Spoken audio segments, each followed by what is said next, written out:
Hello friends, good morning, welcome back to my channel. তোমাদের সবাইকে স্বাগত ও ভালোবাসা জানিয়ে নতুন একটি ভিডিও শুরু করছি। আজকে সকালটা রেগুলারের মতো রান্নাঘর থেকেই শুরু করছি।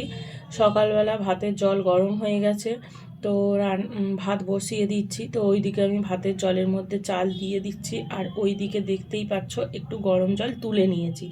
তার কারণ হলো আমি প্রেশার কুকারে এখন এঁচোড় সেদ্ধ করব। আজকে শনিবার, আজকে নিরামিষ, তো সেহেতু আমি প্রেশার কুকারে এঁচোড়টা, আলু সব কিছু সেদ্ধ করব। গরম জল দিলে একটু তাড়াতাড়ি সেদ্ধটা হয়ে যায়, বেশিক্ষণ দেরি হয় না।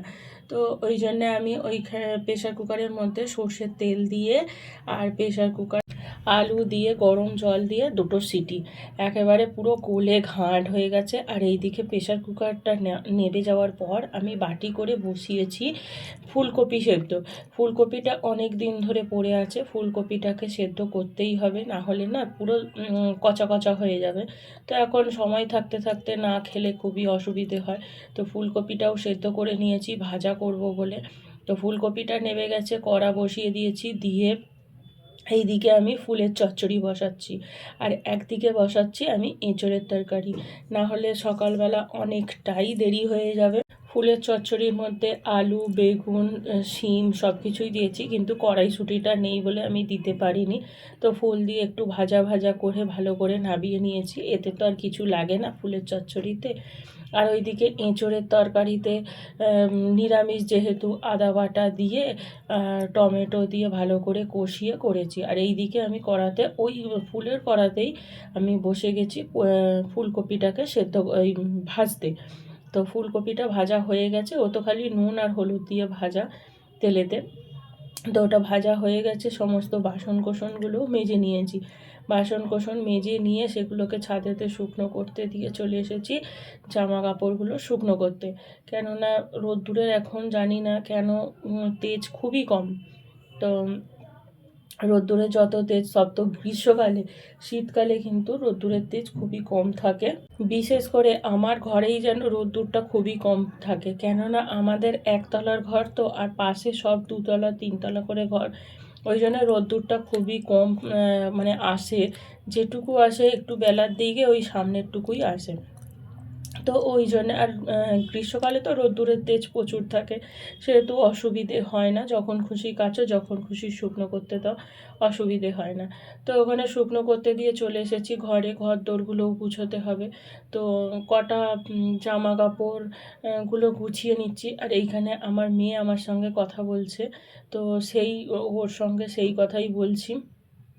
তো ওর সঙ্গেও কথা বলতে বলতে, তোমাদের সঙ্গেও কথা বলতে বলতে আমার ঘর দরে কাজটা গুছোনো হচ্ছে। আসলে আজকে একটু সকাল সকাল উঠেছি, ওই জন্য গায়ের চাদরটাও বের হয়েছে, কেননা সকালবেলা একটু গা ছ্যাঁকে ঠান্ডা তো এখন থাকেই। তো চলো, তোমাদের সঙ্গে কথা বলতে বলতে এইদিকে গায়ের চাদর সব কিছু তো গুছানো হয়ে গেছে, এইদিকে লেপ তোষক সব কিছুই গুছানো হয়ে গেছে। একটু ওই দিকটা ঝেড়ে নিয়ে ওইদিকে বালিশগুলো রেখে দেবো। আর মেয়ে সকালবেলা উঠে ও বেলুন নিয়ে খেলছিল, তো ওই জন্যই বেলুনটা এপাশ ওপাশ আছে। আসলে বেলুনটা থাকার কারণ হলো জন্মদিনের দিন ওর ঘর মানে বেলুন দিয়ে সাজানো হয়েছিল এই ঘরটা, তো সেইগুলোই রয়ে গেছে, সেইগুলো নিয়েই এখন ওর খেলা।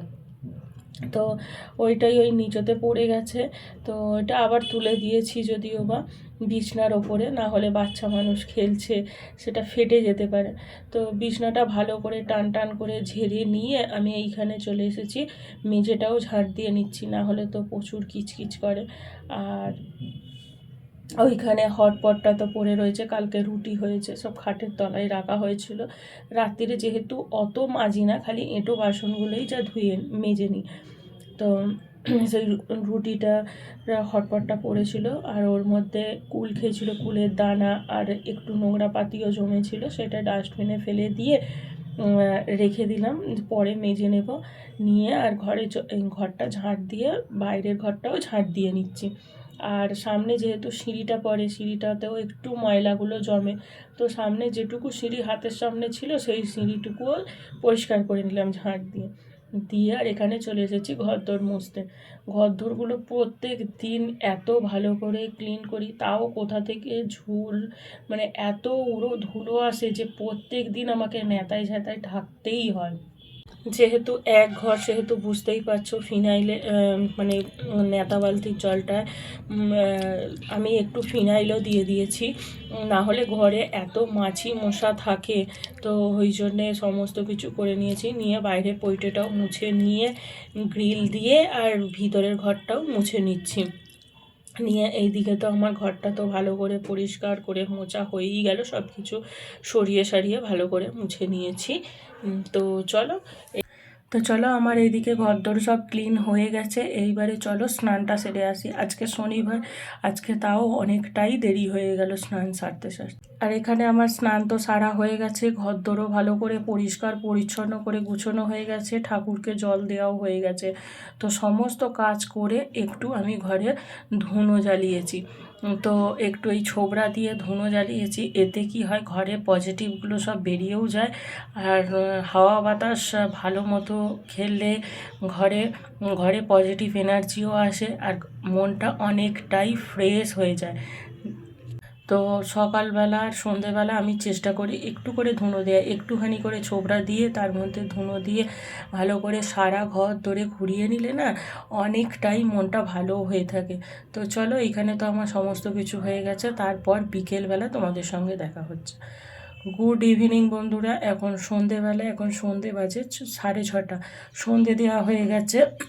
আর একদিকে আমি বসিয়েছি চায়ের জল আর একদিকে মেয়ের দুধ বসিয়েছি। তো দুধটা তো অর্ধেকটা দেখলে ফুটেই গেছে, আর এখানে এই পাউরুটিগুলো সেঁকে নেব।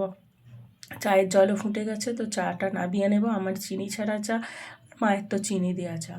তো মায়ের ব্লাড টেস্ট হয়েছিল, মায়ের রক্তর মানে মায়ের ব্লাডে তোমার সুগার ধরা পড়েছে। তো ডাক্তার দেখাতে যাব, তো দেখি ডাক্তারে কি বলে।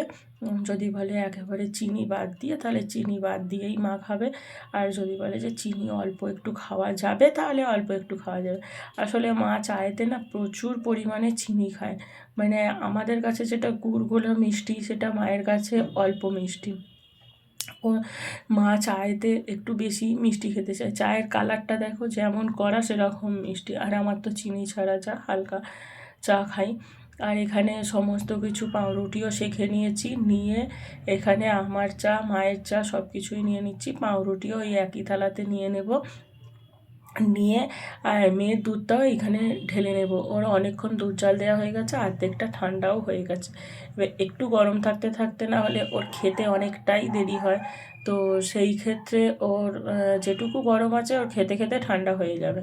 তো আমি গ্লাসে ঢেলে নিয়েছি, নিয়ে এইবারে চলো নিচে যাব। কিন্তু তার আগে চলো ঘরের মানে লাইটগুলো নিভিয়ে দিই। সন্ধে দেওয়া হয়েছে, ঘরে লাইট জ্বালা হয়েছিল। এবার সন্ধেবেলা একটু আমি ঘরে বেশিই লাইট জ্বালতে ভালোবাসি, ঘরে যত আলো থাকবে সন্ধেবেলা আমার ভালো লাগে। তো সেই ক্ষেত্রে তো আমি ঘরে লাইট জ্বেলেছি। আর আজকে অনেকটা সময় তোমাদের সামনে আসতে পারিনি, তার কারণ হলো আমি একটা দরকারি জিনিস রেখেছিলাম, সেটা আমি খুঁজে পাচ্ছি না। তো আমি সমস্ত ঘর গুছানো হয়ে গেছিলো দেখলে, তো তারপরে সমস্ত কিছু তন্ন তন্ন করে খুঁজে তারপর আমি সেই জিনিসটাকে পেয়েছি, মানে পুরো আমার ঘর আবার ওলট পালট হয়ে গেছে। তো চলো আর কি হবে, পেয়ে তো গেছি সেসব দিন। তো এইখানে আমি রাত্রিরে রুটি করতে চলে এসেছি, একটা একটা করে সমস্ত কিছু রুটি একা হাতেই বেলে একা হাতেই করছি। তো রুটিটা আগে করে নেবো, নিয়ে তারপর তরকারি করব। আসলে অনেকক্ষণ ভাবছিলাম যে কি করা যায় রান্না। তো ঘরে বাঁধাকপি ফুলকপি আছে, ফুলকপি তো সকালবেলা ভাজা করেছি, সেটা তোমরা দেখোইছো। তো ওই জন্য ভাবলাম তাহলে বাঁধাকপিটাই করে দিই।